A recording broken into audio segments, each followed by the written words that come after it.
Hello, this is Anatole, and welcome to my 3-minute review of American Crime Story, Season 2, Episode 3, A Random Killing. Received a score of 8.2 on IMDb. And in this episode, instead of focusing on the murder of Versace, the producers and showrunner decided to move us backward to the killing of Lee Miglin and the funeral director, the murders that were committed just before Andrew Canon went to Miami and South Beach and killed Versace.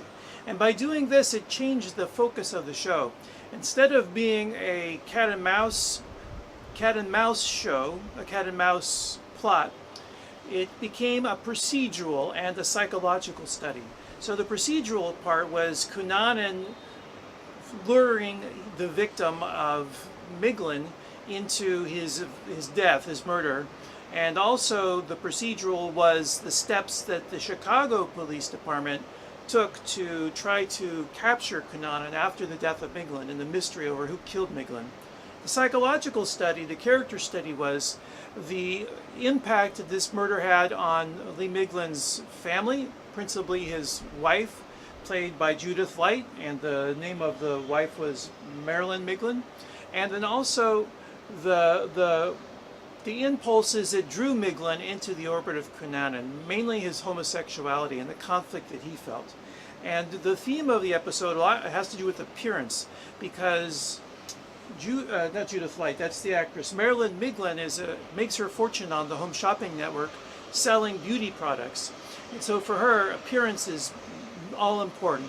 And there's a scene where the business partner of Lee Miglin, I don't know his name, but apparently that person, that real-life person, felt like a son to Miglin, goes in to see Marilyn, and Marilyn, he doesn't say anything, but Marilyn says, you know what I say, I know what they say about me. They say that she shows no feeling. She never really cared about him. But I'll have you know that Lee Miglin was a man who saved me from the desert, and that we were together for 30 years, and I miss that man.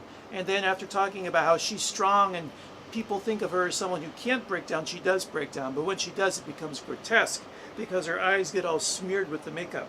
And the very last shot of her is her talking about the death of Lee on the Home Shopping Network, and saying that she was given the advice that when you appear in front of the camera, you look in the red light and you imagine someone that you love. Well, for her, she comes to life when she can be in front of others. That appearance, when she can be the socialite and the successful businesswoman.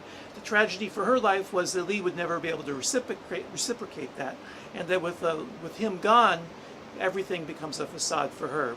Well, the facade that it was is revealed, because it was never a real marriage, unfortunately, because of Lee's homosexual drive.